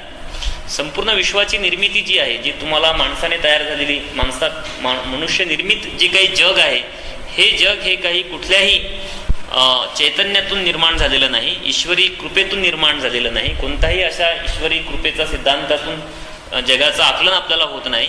तर जग जे आहे हे जग हे श्रमिकाच्या श्रमातून निर्माण झालेलं आहे. हे जे मार्क्सवादातली एक प्रमुख धारणा आहे ते अण्णाभाऊ अत्यंत नाट्यमय पद्धतीने ते सादर करतात. आणि चौथं महत्त्वाचं जे त्यांचं एक सूत्र आपल्याला दिसतं साहित्याविषयी, समाजाविषयी, ते आपल्या या वैजयंता कादंबरीच्या प्रस्तावनेमध्ये अण्णाभाऊ लिहितात की जो कलावंत जनतेची कदर करतो त्याचीच कदर जनता करते, हे मी प्रथम शिकून नंतर लेखन करीत असतो. माझ्या देशावर, जनतेवर, तिच्या संघर्षावर अढळ विश्वास आहे.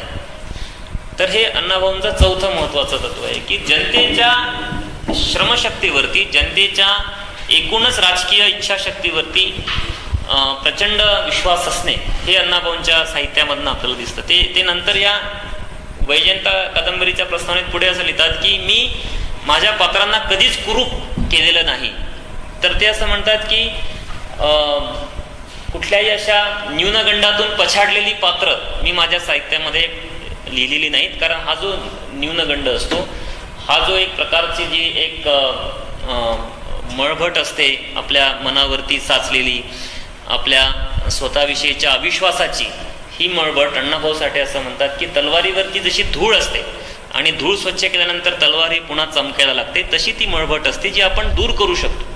त्यामुळे आयुष्यामध्ये जे काही फ्रस्ट्रेशन असतं, ह्या फ्रस्ट्रेशनला लोक जे चिकटून राहतात आणि त्याच्यावरती नकारात्मक साहित्य निर्मिती करत बसतात, ही जी एक कलावाद्यांची, आणि तेव्हा जे जी ए कुलकर्णी नावाचे कथाकार होते, असे अनेक कथाकार होते की जे अत्यंत गूढ अशा माणसाच्या मनोव्यापाराविषयी लेखन करत होते, त्याला खरं तर प्रत्युत्तर अण्णाभाऊंनी त्यांच्या या भूमिकेतून दिलं. ते असं म्हणतात की स्वतःवरचा आत्मविश्वास हरवून बसणारी जी पात्र आहेत, ती पात्र मी माझ्या साहित्यामध्ये चितारली नाहीत आणि माणसांना मी कुरूप केलं नाही.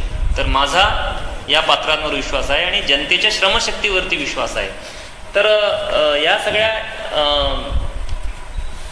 त्यांच्या भूमिकेतून आपल्याला असं दिसतं की अण्णाभाऊ साठेंच्या जीवनाला एक विशिष्ट असं एक प्रयोजन होतं. हे प्रयोजन आपल्याला स्पष्ट दिसतं की त्यांच्या जी काही राजकीय बांधिलकी होती, त्यांची जी काही जीवननिष्ठा होती, त्या जीवननिष्ठेमधून अण्णाभाऊंचं साहित्याविषयीची जाण आणि त्यांच्या साहित्याविषयीचं प्रयोजन हे पुढे पुढे घडत होतं. म्हणजे अण्णाभाऊ साठेंच्या साहित्यावरती एक महत्त्वाचा आक्षेप जो इतरही साहित्यिक चळवळीचे जे साहित्यिक असतात त्यांच्यावरती घेण्यात येतो की हे साहित्य प्रचारकी आहे. हे साहित्य काय आहे? प्रचारकी आहे. म्हणजे तुम्ही जर काही जनतेविषयी लिहाल, प्रबोधनपर लिहाल, तर ते बात करण्याचा, त्याच्याविषयीची चर्चा न करण्याचं एक चांगलं साधन म्हणजे त्या साहित्याला प्रचार संबोधने हे आहे. आणि म्हणून अण्णाभाऊंचे जी कवणं संपादित करून छापण्यात आली, त्या कवणांना त्या काळी कॉम्रेड डांगे, श्रीपाद अमृत डांगे यांची प्रस्तावना होती. अत्रे, जोशी आणि डांगे हे 3 शिलेदार मानले जातात संयुक्त महाराष्ट्र चळवळीचे. पण हे वरच्या स्तरावरचे लोक होते की जे भूमिका लिहित होते, मांडत होते. खरे जे जनतेचे पुढारी होते ते गवाणकर, शाहीर अमरशेख आणि अण्णाभाऊ साठे होते. ते 3 वरती आणि हे 3 जनतेमधले खालती, असे एकूण आपल्याला म्हणता येईल की 6 जण होते. पण मुख्य 3 पुढारी जे होते ते हे लोक होते की जे प्रत्यक्ष जनतेमध्ये होते. आता त्यांच्यासोबत मग आणखी नाना पाटील, दत्ता देशमुख असे पण काही लोक होते की जे राजकीय पुढारी प्रत्यक्ष बहुजन समाजाचे होते की जे संयुक्त महाराष्ट्राच्या चळवळीमध्ये काम करत होते. डांगेंनी अण्णाभाऊ साठ्यांच्या या पुस्तकाला जी प्रस्तावना लिहिली त्याच्यामध्ये त्यांनी अशी भूमिका घेतली की कोणतं साहित्य हे प्रचारकी नसतं. म्हणजे डांगेंच्या शब्दात जर सांगायचं झालं तर ज्ञानेश्वरांचं साहित्य प्रचारकी साहित्य नाही का? ज्ञानेश्वर विशिष्ट एका भूमिकेतून साहित्य लिहित नाही का? पण जेव्हा ज्ञानेश्वर लिहितात तेव्हा असं कोणी म्हणत नाही की हे प्रचारकी साहित्य आहे. रामदासांनी जे साहित्य लिहिलं, दासबोध वगैरे, हे प्रचारकी साहित्य नव्हतं का? त्याचे पठणं होत नाहीत का? त्याच्यावरती कीर्तनं सादर केली जात नाहीत का? मग ह्या साहित्याला प्रचारकी म्हटलं जात नाही. पण जेव्हा एखादं साहित्यिक हा राजकीय भूमिकेतून त्याच्या विशिष्ट अशा विचार प्रणालीच्या दृष्टिकोनातून जगाकडे पाहतो आणि समाज परिवर्तनासाठी काही लिहू पाहतो, तेव्हा मात्र त्याच्यावरती प्रचारकी असल्याचा शिक्का हा मारला जातो. तर तो एक त्या प्रकारच्या आरोपाला अण्णाभाऊ साठ्यांसह सगळ्या साहित्यिकांना हे सामोरं जावं लागलेलं होतं. खरं तर असंही मानलं जातं की चिरंतन साहित्य, शाश्वत साहित्य तेच आहे जे साहित्य काही माणसाच्या मूल्यांविषयी जे काही भाष्य करतं किंवा त्या मूल्यांची एक चित्रण साहित्यामध्ये येतं. पण दुसऱ्या बाजूला अशीच मूल्य बाळगणारे, असेच काही धारणा बाळगणारे जे साहित्यिक लिहितात त्या साहित्यिकांच्या साहित्याला मात्र प्रचारकी ठरवलं जातं. हा आंतरविरोध मराठीमध्ये आहे. म्हणजे असं एक नादू महानोरान म्हटले की पुढे चालून काय शाश्वत राहील, तर हे जे साहित्य आहे अण्णाभाऊ साठे, अमर्शक यांना महाराष्ट्र विसरलेला असेल, पण कलावादी भूमिकेतून लिहिलेलं जे साहित्य आहे तेच महाराष्ट्राला स्मरणात राहील. म्हणजे बालकवींची कविता ही लोकांच्या स्मरणात राहील, पण अण्णाभाऊंची कवनं ही लोकांच्या स्मरणात राहणार नाही. कारण मग असं म्हणलं ते की ती तात्कालिक आहेत आणि परत ती प्रचारकी आहेत. मग जर अण्णाभाऊंची मुंबईवरची लावणी जर तात्कालिक असेल तर रामायण सुद्धा तात्कालिक आहे. रामायण सुद्धा एका विशिष्ट काळामध्ये घडलेल्या अथवा न घडलेल्या घटनेचं चित्रण सादर करताय. पण रामायणावरती मग असं म्हटलं जात नाही की हे प्रचारकी आहे किंवा हे तात्कालिक आहे. तर असा एक दुट्टप्पीपणा आपल्याला अण्णाभाऊ साठेंच्या बद्दलची समीक्षा सादर केली गेली त्यामध्ये आपल्याला दिसतं. खरं तर दीर्घकाळ अण्णाभाऊ साठे हे साहित्यिक आहेत हेच मराठी साहित्याला आणि साहित्याचे जे काही असतील मुखंड त्यांनी मान्य केलेलं नव्हतं. मराठी कादंबरीचा इतिहास ज्यांनी लिहिला किंवा मराठी साहित्याचा सुद्धा इतिहास ज्यांनी लिहिला त्या इतिहासकारांमध्ये एकतर अण्णाभाऊ साठ्यांची त्यांनी दखलच घेतली नाही किंवा नाममात्र दखल घेतली. जणू काही कुठला तरी स्थानिक एखादा छोटा साहित्यिक आहे अशा प्रकारची त्यांची बोळवण ही मराठी साहित्याच्या इतिहासामध्ये केली गेली. मराठी साहित्याचा पहिला महत्त्वाचा इतिहास जो लिहिला, जो काही खंडांमध्ये लिहिलेला होता, तो फर्ग्युसन कॉलेजमधले मराठीचे प्राध्यापक आहेत राजश्री जोग नावाचे, त्यांनी मराठी साहित्याचा इतिहास लिहिला. तत्पूर्वी काही प्रयत्न झालेले होते, पण मुख्य जो दीर्घकाळ अभ्यासक्रमामध्ये जे वापरले गेलं ते राजश्री जोगांचा इतिहास होता. त्यानंतर ना देशपांडेंनी मराठी साहित्याचा इतिहास लिहिला आणि त्यानंतर इंग्रजीमध्ये कुसुमावती देशपांडेंनी a history of Marathi literature लिहिलं. या अ हिस्ट्री ऑफ मराठी लिटरेचरमध्ये जो कादंबरीवरचा जो सेक्शन आहे, ह्या कादंबरीच्या सेक्शनवरती अण्णाभाऊ साठ्यांचं नाव सुद्धा त्यांनी घेतलेलं नाही. हे अ हिस्ट्री ऑफ मराठी लिटरेचर पुस्तक कुसुमावती देशपांडेंनी लिहिलं, जे साहित्य अकादमीने दिल्लीहून प्रकाशित केलेलं आहे. म्हणजे आज जे आंतरराष्ट्रीय राष्ट्रीय पातळीवर मराठी साहित्यासाठी कुसुमावती देशपांडेंचं पुस्तक वापरलं जातं, ह्या पुस्तकांमध्ये मात्र अण्णाभाऊ साठे लोकांना, महाराष्ट्राच्या बाहेरच्या लोकांना कळणार नाही की हे मराठीमधले साहित्यिक होते. पण मराठीतले हे पहिले साहित्यिक होते खरं तर ज्यांचे साहित्य हे इंग्रजीमध्ये भाषांतरित झालं, रशियन भाषेमध्ये भाषांतरित झालं, पोलिश भाषेमध्ये भाषांतरित झालं आणि भारतामध्ये हिंदी, पंजाबी पासून ते बंगालीपर्यंत त्यांच्या जिवंतपणी अण्णाभाऊ साठेंचे साहित्य हे भाषांतरित झालेलं होतं. आता एकदा इंग्रजीमध्ये भाषांतरित झाल्यानंतर आणि रशियनमध्ये भाषांतरित झाल्यानंतर परस्पर ते युरोपमधल्या आणि जगातल्या इतर किती देशांमधल्या भाषांमध्ये भाषांतरित झालं असेल याची आपल्याला माहिती सध्या काही उपलब्ध नाही. पण मराठी साहित्यामध्ये मात्र मोठ्या प्रमाणावर अण्णाभाऊंना अनुल्लेखाने त्यांना संपवण्याचा एक प्रयत्न केला गेला. अण्णाभाऊ साठ्यांवरती पहिली PhD ही काही 20 वर्षांपूर्वी केवळ शिवाजी विद्यापीठामध्ये PhDचा प्रबंध हा सादर करण्यात आलेला होता.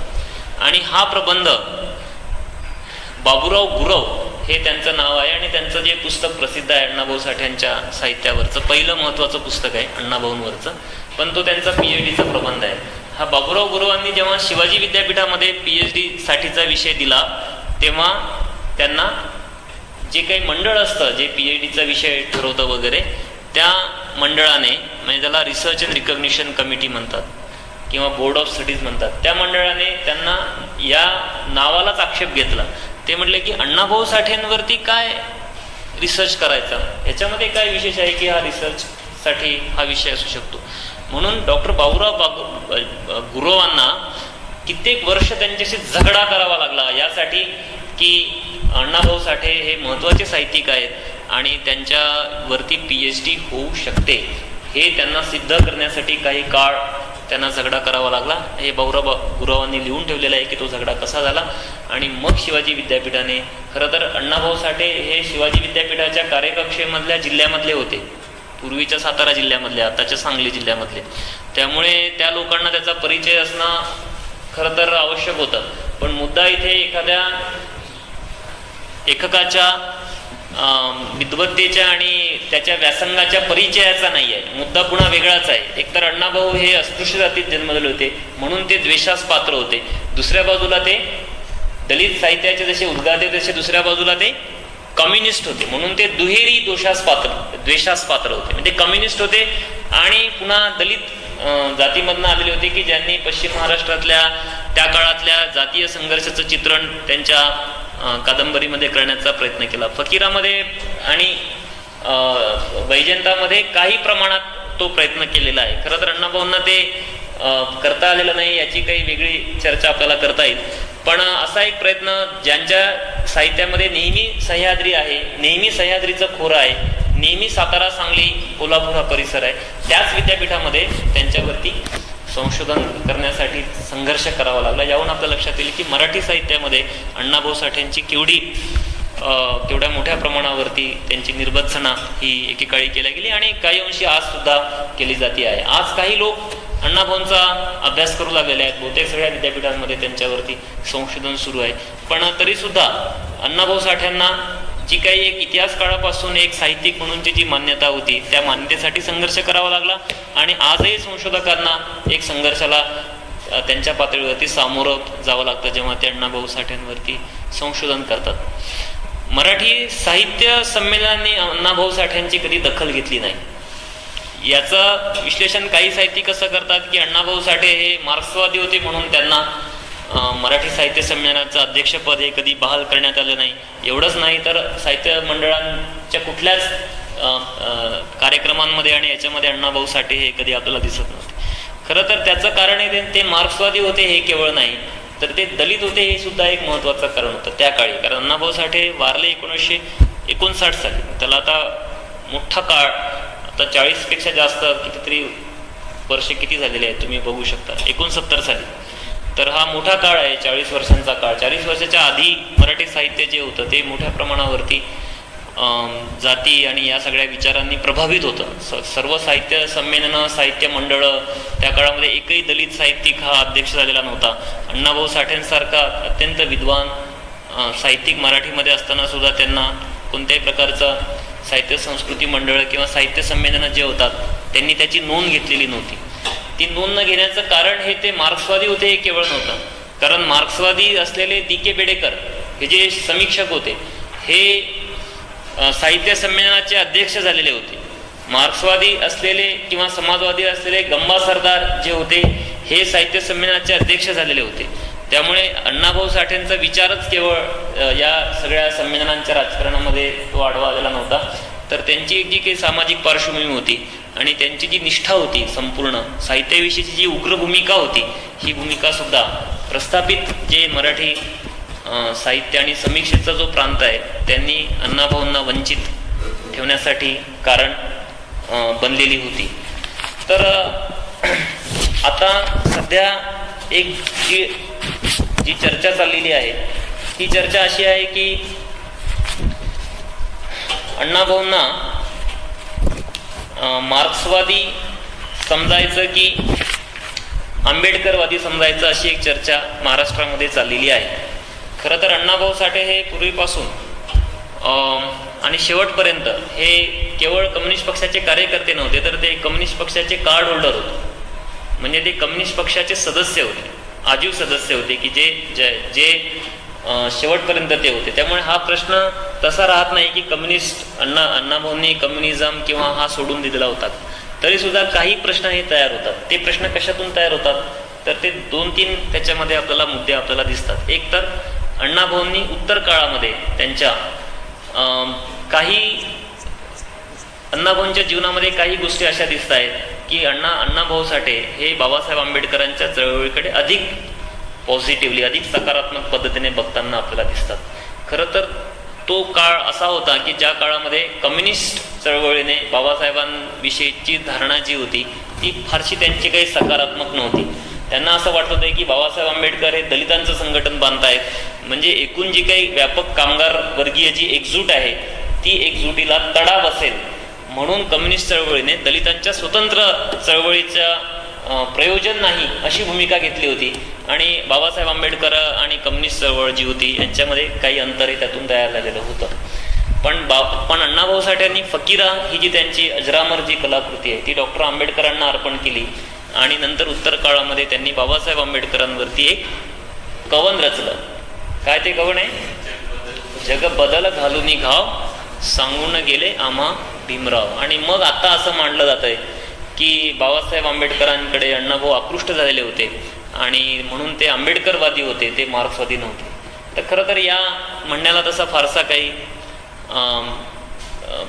तथ्य नाही असं मला वाटतं. कारण अण्णाभाऊ आंबेडकरवादी होते असं म्हणण्या इतपत काही अण्णाभाऊ चा काही सहभाग लिखाणाच्या पातळीवर किंवा कृतीच्या पातळीवर हा त्यांच्या लेखनामध्ये आपल्याला दिसत नाही.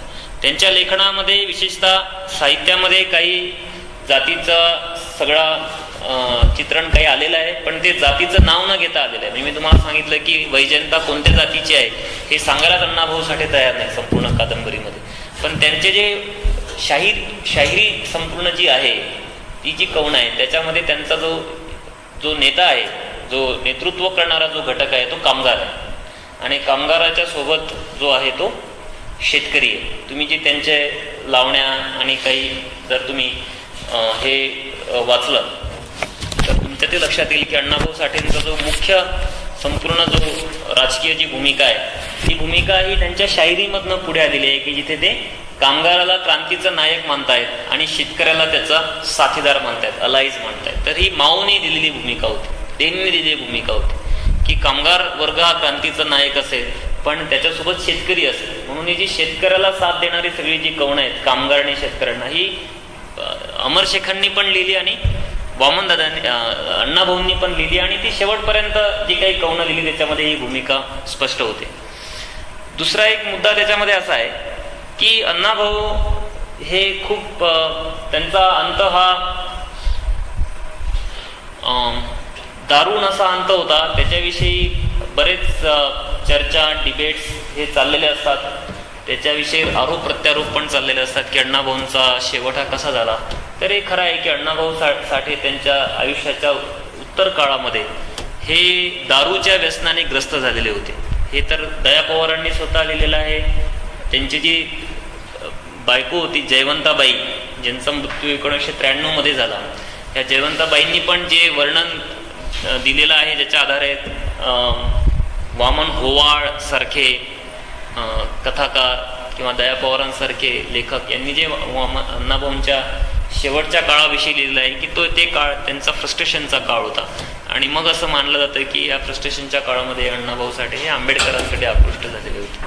हे काही अंशी खरं आहे की जेव्हा कम्युनिस्ट चळवळीमध्ये बाबासाहेबांचा द्वेषच करण्याची एक प्रथा होती आणि दलित चळवळीमध्ये कम्युनिस्ट चळवळीचा द्वेष करण्याची एक रीत होती, त्या काळामध्ये अण्णाभाऊंनी बाबासाहेबांवरती गाणं लिहिणं ही एक अपूर्व गोष्ट होती. पण त्या फ्रस्ट्रेशनला मुख्य जी कारणं होती ती संयुक्त महाराष्ट्र चळवळीचं अपयश हे एक कारण होतं की 60 साली संयुक्त महाराष्ट्र तर तयार झालेला होता, पण हा नवीन जो महाराष्ट्र तयार झाला तो संयुक्त महाराष्ट्राचे विरोधक असलेले जे काही काँग्रेस पक्ष होता त्या काँग्रेसने संपूर्ण महाराष्ट्राचं जे राजकारण आहे ते राजकारण हे हायजॅक केलेलं होतं. म्हणजे साक्षात यशवंतराव चव्हाण हे संयुक्त महाराष्ट्राच्या बाजूने नव्हते.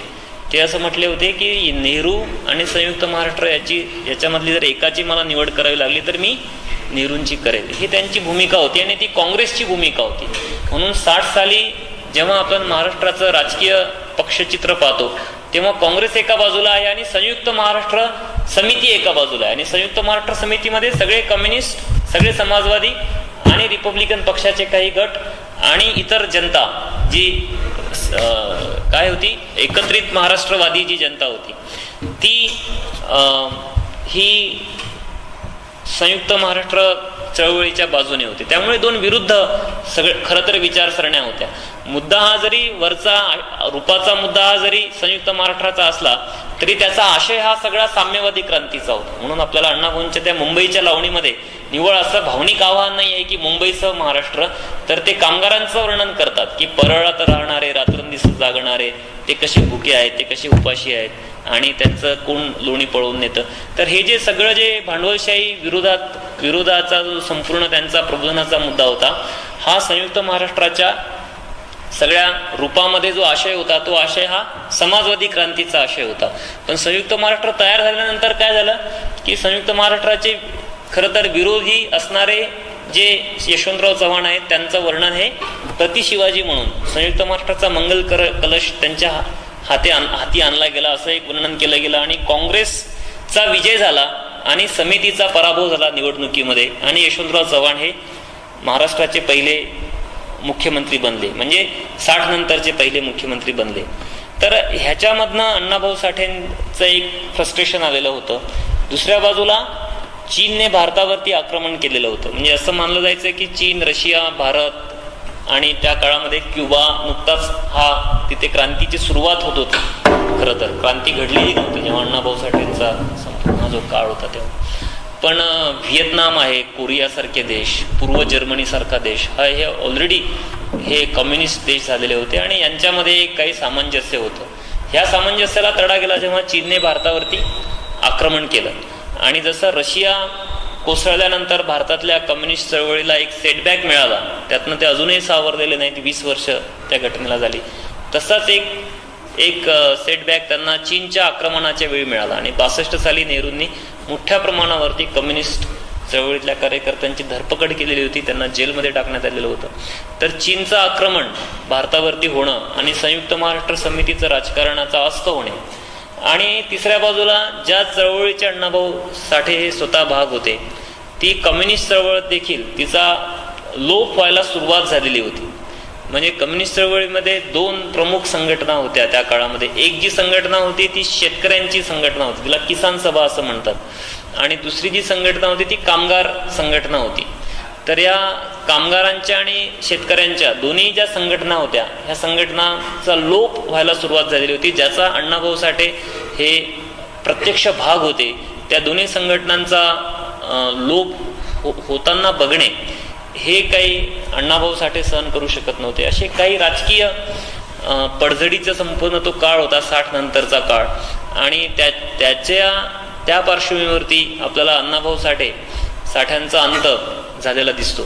त्यामुळे त्यांचा संपूर्ण जीवनाचं फ्रस्ट्रेशन जे होतं ते फ्रस्ट्रेशनमधून ते काही आंबेडकरवादी झाले असं काही आपल्याला स्पष्टपणे काही दिसत नाही की बाबासाहेबांच्या चळवळीपर्यंत अण्णाभाऊ साठे येतात. पण एक गोष्ट स्पष्ट आहे की कम्युनिस्ट चळवळ जी होती भारतातली तिने जातीच्या प्रश्नाच्या काही समज त्यांची फार कमकुवत होती जी अण्णाभाऊ साठेंची असणं शक्य नव्हतं. कारण ते स्वतःच एका अशा जातीत जन्माला आले होते की ज्या जातीचे चटके त्यांनी केवळ त्यांच्या जन्मगावीच नाही तर मुंबईत सुद्धा ते चटके त्यांना बसलेले होते. त्यामुळे जाती व्यवस्था ही काय आहे याचा एक अप्रत्यक्ष चित्रण अण्णाभाऊंच्या कादंबऱ्यांमध्ये आपल्याला दिसतं. आणि त्यांच्या शाहिरीमध्ये त्यांची वर्गीय भूमिका, साम्राज्यशाही आणि भांडवलशाहीच्या विरोधातली भूमिका त्यांच्या शाहिरीमध्ये दिसते. त्यामुळे जातीव्यवस्थेविषयीची एक समज अण्णाभाऊंच्या स्वतःची एक समज जी काही असेल ती होती. आणि त्यातून मग फकीरा बाबासाहेबांना अर्पण करणे आणि नंतर आंबेडकरांवरती एक गीत लिहिणे असा एक प्रवास अण्णाभाऊंचा झाला. पण हे सगळं त्यांना नंतर फुलवता आले नाही, त्यातपूर्वीच त्यांचा मृत्यू झाला. 1949 म्हणजे 1969 म्हणजे 49 वर्षांचं जीवन केवळ अण्णाभाऊंना मिळालं. त्यातला हा जो सर्जनशील काळ असेल हा काळ असेल काही 25-27 वर्षांचा. ह्या एवढ्या कमी काळामध्ये त्यांनी म्हणजे मराठी साहित्यातली एवढे फॉर्म्स क्वचितच कोणी वापरले असतील एवढे अण्णाभाऊंनी वापरले. म्हणजे कथा लिहिल्या, कविता लिहिल्या, गाणी लिहिली, कादंबरी लिहिली प्रवास वर्णनं लिहिले, शाहिरी म्हणजे कवनं लिहिली शाहिरीची, आणि लोकनाट्य लिहिलं, वग लिहिले, आणखी काही लिहिलं असेल, काही उपलब्ध नसेल, चित्रपटांच्या स्क्रिप्ट्स लिहिल्या. त्यांचा जेव्हा मृत्यू झाला त्याच्या एक दिवस आधी त्यांच्या एका कादंबरीवरती जो सिनेमा बनलेला होता, जो चित्रपट बनलेला होता, तो चित्रपट प्रदर्शित झालेला होता. तर ते शेवटी त्यांनी चित्रपटांच्या स्क्रिप्ट्स पण लिहिल्या. त्यांची जी बायको होती जयवंताबाई, त्यांचं असं म्हणणं होतं की चित्रपटाशी जो अण्णाभाऊंचा संपर्क आला त्याच्यामधनं अण्णाभाऊंना काही चित्रपटातल्या अपप्रवृत्तींची लागण झाली, व्यसनांची वगैरे, हे त्यांच्या बायकोने लिहिलं आहे. पण ते शेवटी त्यांनी अनेक चित्रपटांच्या स्क्रिप्ट्स पण ह्या लिहिलेल्या होत्या. म्हणजे मराठी साहित्यामध्ये एवढे फॉर्म्स एका वेळी वापरणारा तुम्हाला साहित्यिक क्वचितच आढळेल. तुम्ही बरेच कवी बघता की जे फक्त कविता लिहितात, नादो मानव, त्यांचं काय ओळख आहे? कवी म्हणूनची ओळख आहे. किंवा कोणीही कवी बघा, म्हणजे नाव घेण्याचं काही कारण नाही, ते कविता लिहितात. काही लोक हे तुम्हाला कादंबरीकार दिसतात, ते कादंबरी लिहितात. काही लोक हे नाटककार आहेत पण त्यांना कादंबरी लिहिता आली नाही. जयवंत दळवी नाटककार आहेत, त्यांना कादंबरी लिहिता आली नाही. जॉर्ज बर्नार्ड शॉ नाटककार आहे, त्याला कादंबरी लिहिता आली नाही. खरं बर्नार्ड शॉने कादंबऱ्या लिहिल्या होत्या, 3 कादंबऱ्या लिहिल्या होत्या, त्यातली एकही कादंबरी लोकांनी स्वीकारली नाही. मग तो नाटकाकडे वळला आणि यशस्वी नाटककार झाला. तर एखाद दुसऱ्या फॉर्मला यशस्वीपणे हाताळणारे आपल्याला खूप साहित्यिक दिसतात, पण बहुतेक सगळे महत्त्वाचे फॉर्म्स हाताळणे, म्हणजे शेवटी ते अण्णाभाऊ साठे रशियाला जाऊन आले, तेव्हा ते आल्यानंतर त्यांनी माझा रशियाचा प्रवास नावाचं प्रवास वर्णन लिहिलं. म्हणजे प्रवास वर्णन लिहिणे आणि ते प्रवास वर्णन जेव्हा तुम्ही वाचाल, ते फार छोटं पुस्तक आहे, रशियाविषयी त्यांनी लिहिलेलं आहे. तेव्हा तुम्ही एकदा वाचायला गेल तर ते शेवटपर्यंत वाचाल. इतक्या ओघवत्या भाषेत त्यांनी रशियाचं एक चित्रण त्या काहीसं भावुकपणे त्या पुस्तकामध्ये केलेलं आहे. पण प्रवास वर्णन सुद्धा लिहिणे, इथपर्यंतचे फॉर्म्स एकाच साहित्यिकाने हाताळणे हे आपल्याला अपवादानेच दिसेल. आणि हे सगळं करताना स्वतः कवनं सादर करणे आणि संगीताची पण जाण असणे, डफ आणि तत्सम वाद्य पण वाजवता येणे, इतक्या विविध गोष्टी एकाच वेळी हाताळणारा लेखक मराठीमध्ये आपल्याला क्वचितच सापडेल. असं ते एक वेगळ्या मराठी साहित्यामधले एक लेखक होते. आत्ता जे त्यांच्या नावे चाललेलं आहे ते एक बरंच राजकारण समाजामध्ये चाललेलं आहे, ते तुम्ही काही अंशी तुम्ही त्याला जवळून पाहत असाल. मला वाटतं त्यांचं साहित्य वाचणे आणि ते साहित्य वाचून मग त्यांच्याविषयी आपली भूमिका बनवणे आणि समकालीन राजकारणामध्ये जे काही चाललेलं आहे ते सुद्धा समजून घेणे ही एक पद्धत असू शकते अण्णाभाऊंना समजून घेण्याची. तर असं वाचण्याची तुम्हाला काही प्रेरणा या छोट्याशा कार्यक्रमातून मिळो अशी एक सदिच्छा या ठिकाणी मी व्यक्त करतो आणि थांबतो. धन्यवाद.